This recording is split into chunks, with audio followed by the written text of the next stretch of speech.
O Brasil não tem nenhuma esperança. O brasileiro, ele perdeu esperança em absolutamente tudo. Especialmente as pessoas com mais de 30, 40 anos. Sinto isso, as realmente. pessoas da minha geração. Da sua geração também. É, na minha geração. Porque é uma também. geração que o Brasil não se realizou. A gente passou umas 3 levas de agora vai, agora vai, agora vai. Depois do tempo você fala, quer saber? Muda governo, entra governo, é a mesma coisa. Isso. E é ruim isso. Esse Muito sentimento ruim. é ruim. É muito ruim, porque não aconteceu.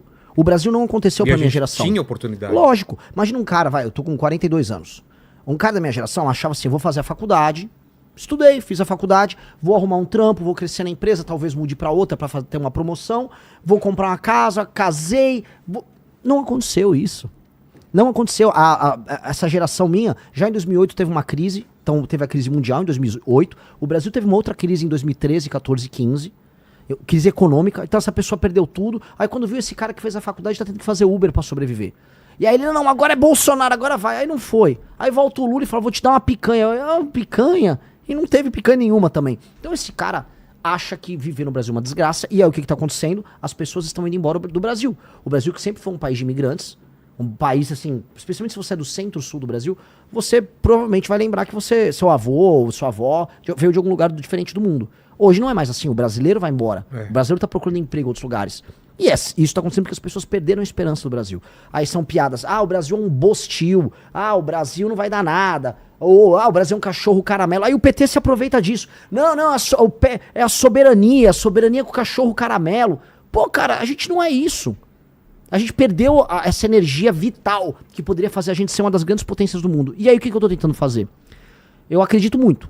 Eu sou meio louco nesse sentido. Cara, o Brasil tem tudo pra ser um dos 5 maiores países do mundo. E por que tem tudo pra ser? Esse é o cálculo que eu jogo pra todo mundo que é negativo. O Brasil tem um monte de problema. A gente tá com uma janela de oportunidade incrível aí pela frente. Exatamente, Vilela. Exatamente. Terras raras. O Brasil, antes de eu chegar na Terra rara, Tá. o Brasil tem um dos maiores territórios do mundo? Sim. Assim como a Austrália, assim como a Rússia, assim como os Estados Unidos, assim como a Índia, assim como a China. Mas tem uma diferença. Calma, vou chegar aí. 2, o Brasil tem grande população? Sim, tem mais de 200 milhões de habitantes. 3, o Brasil tem uma economia grande? Deveria ser maior, mas é top 10. Então, das grandes nações do mundo que dão um checklist nisso aí, são poucas que vão chegar nesse enquadramento. Eu colocaria 5 e incluiria a União Europeia como 6º. Que China, China, Estados Unidos, Rússia, Índia, Estados Unidos, e Brasil a e União comunidade, Europeia. Vamos botar assim. comunidade Então, europeia. o Brasil deveria jogar nessa liga. Essa é a liga do Brasil jogar. Além de tudo, o Brasil tem energia disponível abundante, de todas as matrizes, especialmente as mais limpas. Isso inclui urânio, isso inclui energia nuclear, que não tem que ter tabu de falar em usar. O Brasil tem terras agricultáveis. Não é igual, tem um grande pedaço aí da Groenlândia. Você não vai plantar na Groenlândia. A gente tem recursos hídricos abundantes. A gente tem petróleo. A gente tem um clima quente que permite que você tenha, por exemplo, 2 safras no ano. Ou seja, o Brasil é um país abençoado nesses termos. Água, Água, demais. Descobriram debaixo da Amazônia água por não sei quantas décadas aí para a humanidade. Então, onde eu vou chegar? Em condições normais de temperatura e pressão, se a gente não se sabotar, a gente é top 5 no mundo. Agora, se você perguntar para qualquer brasileiro se o Brasil é hoje uma nação que tem condição de sentar na mesa com os grandes, as pessoas vão dar risada. A gente acha que a gente é ridículo, que a gente é um país eco. Pois bem, a gente precisa de um plano. O problema do Brasil é um problema de liderança. É como se a gente fosse um time de futebol que tem bons jogadores, mas o técnico é um imbecil. E este é o grande problema do Brasil. Nós escolhemos a pior comissão técnica assim, possível. E em todos os termos, não estou falando só do Lula, do presidente da República. Eu estou falando, por exemplo, que o Tribunal de Contas da União, ou nomeações para órgãos que as pessoas nem sabem o nome, vão ser feitas por figuras que vêm dos piores estados em termos de administração do Brasil. O que eu quero dizer? O Maranhão, o Amapá, o Acre, que são lugares mal administrados. Os lugares onde tem muita corrupção, onde uma parte dos municípios não se sustentam, eles mandam mais do que São Paulo. E aí os lugares mais mal administrados colocam os políticos que mandam em tudo. Então, tem algum sentido em eu pegar, por exemplo, montar a comissão técnica da seleção brasileira com jogadores que estão na Série C, que foram rebaixados? Com um técnico, com massagista, com fisioterapeuta? Não faz sentido. Mas é o que a gente faz na política. Então, um estado... Eu visitei o Maranhão. Beijo pra todo mundo do Maranhão, vocês sabem que eu tô falando verdade. A galera do Maranhão sabe que eles são administrados pela pior classe política do Brasil. Dito isso, eles mandam muito mais do que administradores públicos e políticos e lideranças de estados mais bem administrados. Santa Catarina, por exemplo.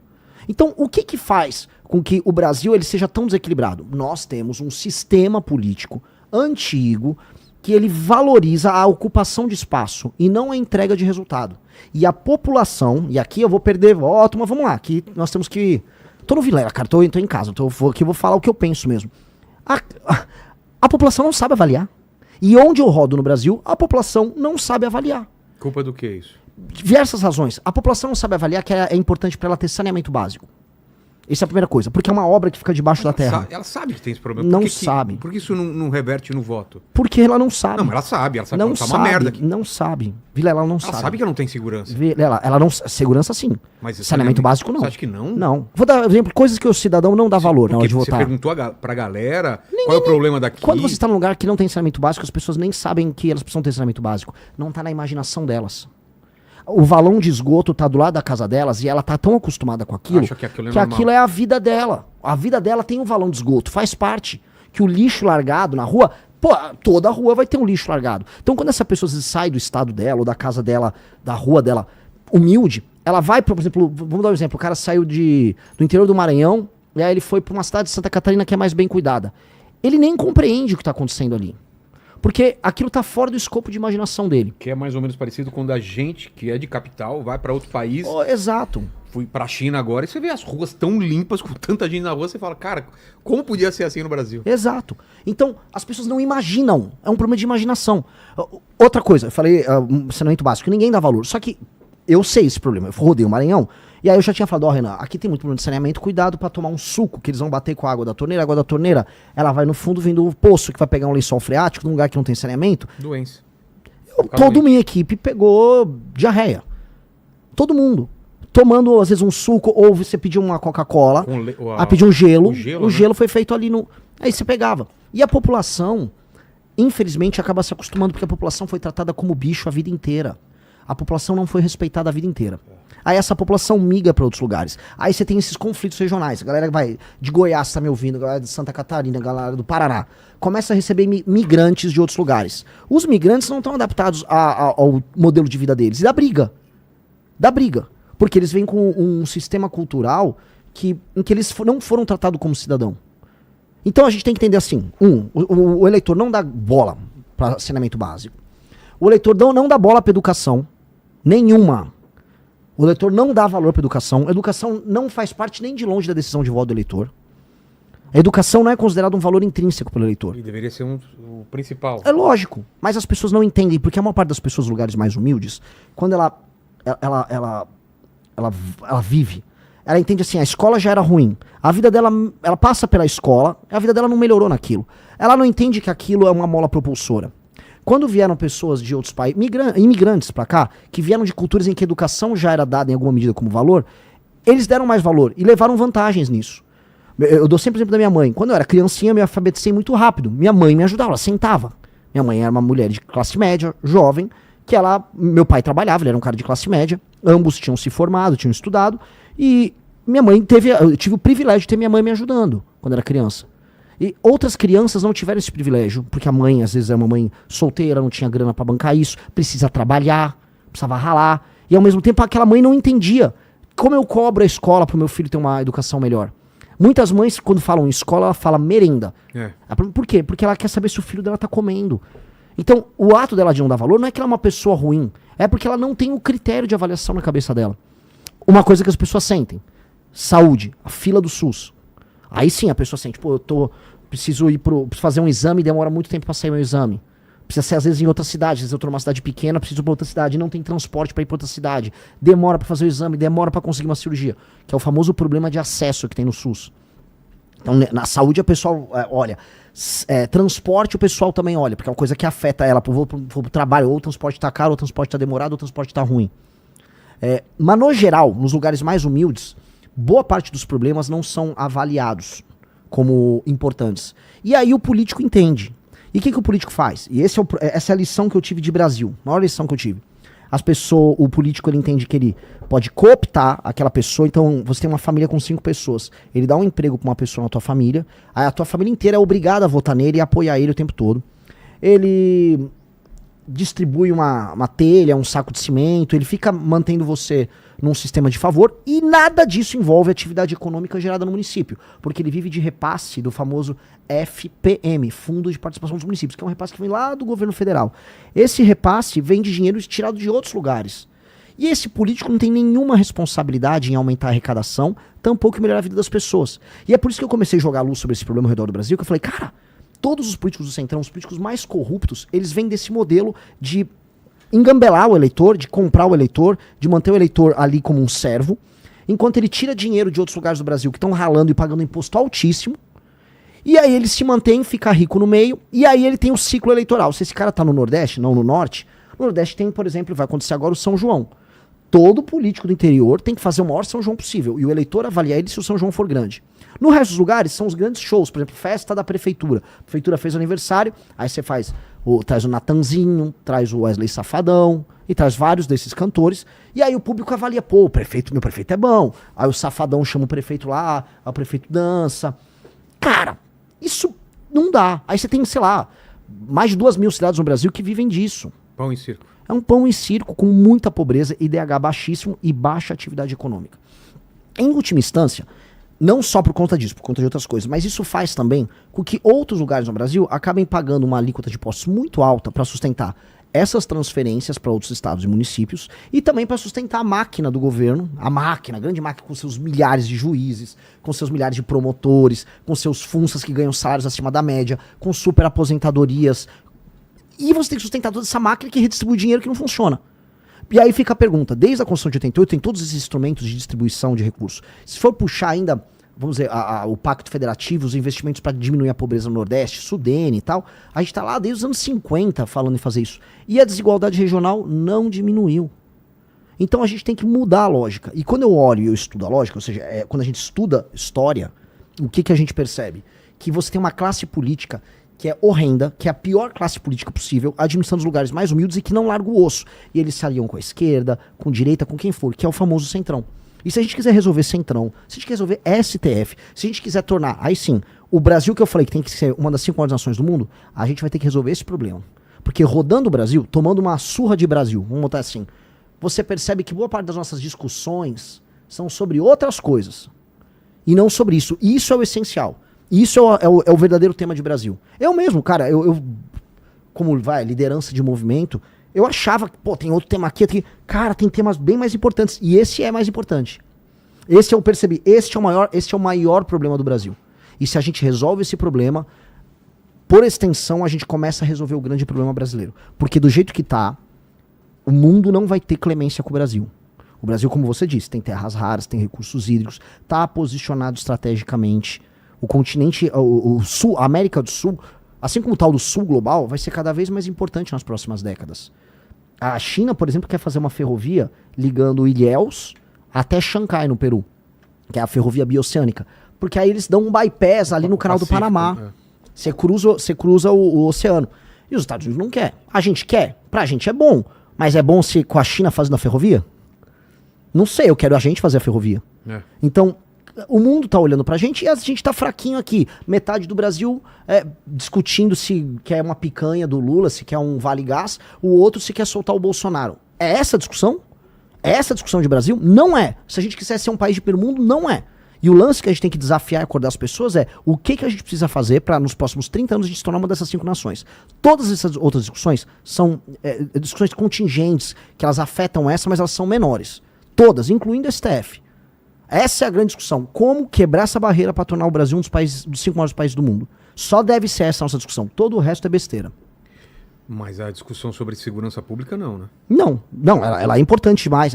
Como eu disse, STF é importante, segurança pública é importante. Só que o exemplo que eu quero te dar disso é, o Brasil é como se fosse uma pessoa que está na UTI porque pegou uma gripe. Tem cura a gripe. Mas se você não cuida, uma hora você vai parar no UTI, dependendo do caso.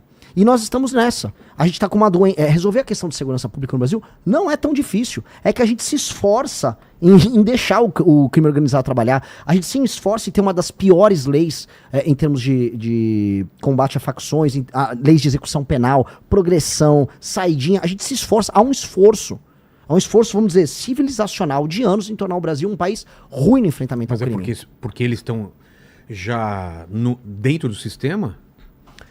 Ou é uma visão que foi colocada na população Não, sobre? é uma visão de Brasil. O Brasil ficou com muita culpa do período da ditadura militar, regime militar, chame o que quiser. O Brasil ficou com muita culpa. E essa culpa, por conta de violações de direitos humanos, fez com que a ideia de você avançar uma legislação penal dura para enfrentamento ao crime fosse sido colocado como uma coisa, estamos imaginando que estamos nos porões do DOPS. E aí o universo do direito no Brasil, as faculdades de direito e tal, começaram a produzir ideias que iam no sentido contrário, a ideia de abolicionismo penal. Aí ONGs ficaram hiperpoderosas, ONGs que recebem dinheiro da gringa, muita ONG recebe dinheiro americano. Inclusive, para ser claro, então pegaram lá nos Estados Unidos, né, todo o dinheiro que saía preciso até lembrar aqui o departamento que eles tinham, que é o SAD, que ia para ONGs, fundações nos Estados Unidos, e esse dinheiro era direcionado para ONGs brasileiras.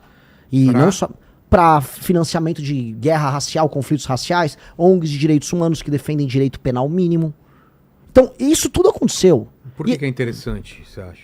São várias razões. Eu acho que você enfraquece. Quando você faz com que um país invista em não se proteger do próprio crime, você está enfraquecendo esse outro país.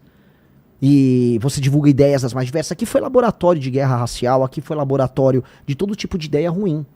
A guerra cultural que acontece no Brasil, ela foi patrocinada por dinheiro essencialmente americano. E, pelo amor de Deus, eu não sou anti-americano, eu não sou teórico de conspiração, eu só tô falando com números. Se você for pegar, tem um site que chama, acho que é Fundação Monte Castelo.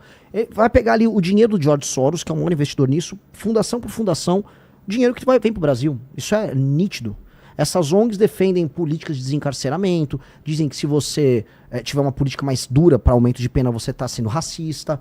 E aí você formula todas as grandes políticas públicas de segurança no Brasil baseadas nisso. E aí, cara, acontece o que aconteceu. Você, até 10 anos atrás, se você falasse, eu vou aumentar a pena para fascista. Mas é engraçado porque tanto a China quanto os Estados Unidos são muito duros com crime. Pois é, mas... E o pessoal defende a China, e o pessoal defende os Estados Unidos. E os dois têm que falar que se não for duro com o crime, cara, a gente já tá numa situação muito complicada, né? Sim, mas, Vilela, você vai pegar, por exemplo, nos Estados Unidos, as leis penais, na maior parte dos casos, são feitas pelos estados, tá? Então você tem estados que absorveram essa visão de mundo e tiveram resultados desastrosos. A Califórnia teve resultados desastrosos. Você tem vários lugares, em Chicago, você tem crime... Não dá pra acontecer isso aqui, né? Nos Estados Unidos dá pra cada estado... Exato, e aconteceu isso lá também. Você teve leis penais mais brandas passando e aumento de crime acontecendo. Na China não, é um estado centralizado e essas ONGs nem... Se essa ONG botar o pé pra fazer por na China, vai todo mundo preso. A China tem lei e ordem. Agora não só a China, outros países na Ásia. Se eu for falar em Singapura, que é um exemplo que todo mundo tem que estudar. Porque o Lee Kuan, que foi o grande líder ali de Singapura, viu o país ser humilhado por japoneses, viu o país ser devastado no final da Segunda Guerra Mundial. Ele lidera a criação da Singapura que a gente conhece, que era um país de pescadores com multiétnico, com pessoas brigando, muito pobre, favelizado. E aí, em algumas décadas, ele transforma naquilo que é talvez uma das 5 nações mais impactantes do mundo, com assim, uma economia altamente pujante, população rica, trabalho abundante, pagando muito bem pra todo mundo, nenhuma sujeirinha na rua, habitação pra todo mundo.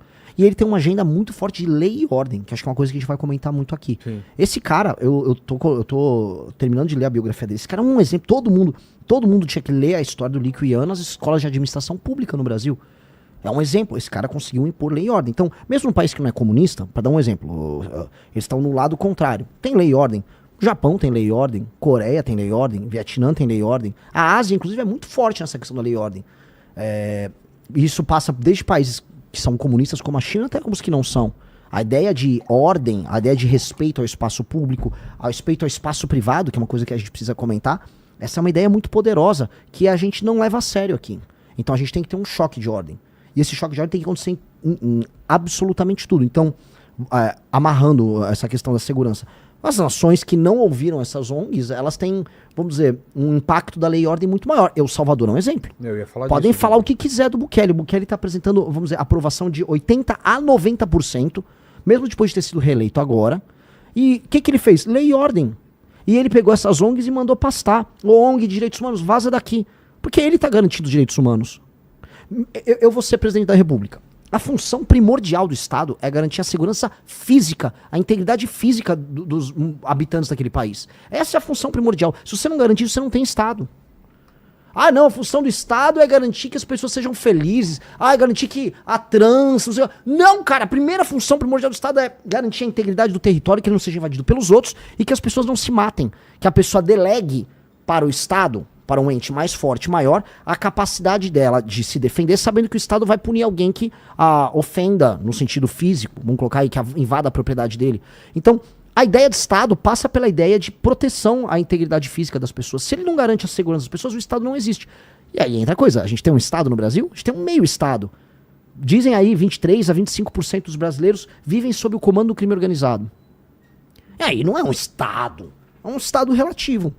E esse Estado relativo é um Estado que precisa ser alterado, você precisa de um choque de lei e ordem. Por isso quando eu falo de destruir o crime organizado, prender ou matou, direito penal do inimigo, eu tô falando na prática de restituir o Estado das suas funções originais. Fazer assim, ó, eu sou brasileiro, eu vivo num lugar que se você pegou uma arma e resolveu tomar um bairro pra você, tava em Paraisópolis, tá tomado pelo PCC igualzinho, e aqui perto, Vilela, acho que lá 2 km daqui, e é igualzinho Comando Vermelho, em São Paulo, 2 km daqui. Um cara que sinta vontade pra pegar uma arma e fazer isso, ele tá avisando o Estado não existe. Tanto que lá quem manda são eles. Se você tem um negócio, quem manda são eles. E eles precisam ser destruídos. Não existe muito diálogo. O que eu vou dialogar? Vou mandar um embaixador falar com o cara do PCC? Ou posso entrar aí com o serviço público? Não, cara, eu tenho que eliminar eles. Ou prender, de prisão perpétua pra esses caras. Ou eles vão ser alvo de uma operação, se eles resistirem eles vão morrer. Não tem muito meio termo. Que é isso que qualquer país sério faria. Eu dou um exemplo. Alguém nos Estados Unidos imaginaria que, sei lá, Nova York foi tomada por uma facção criminosa? O Brooklyn, vamos dizer, o lado de Nova York, foi tomado. Isso é inimaginável. Inimaginável. Alguém imagina que, sei lá, Xangai foi tomada? Na China? Não, nenhuma nação séria. Agora a gente é obrigado a deixar, a gente tem que discutir se o cara da facção é um poeta, se há uma cultura oriunda do crime. Isso é papo de louco.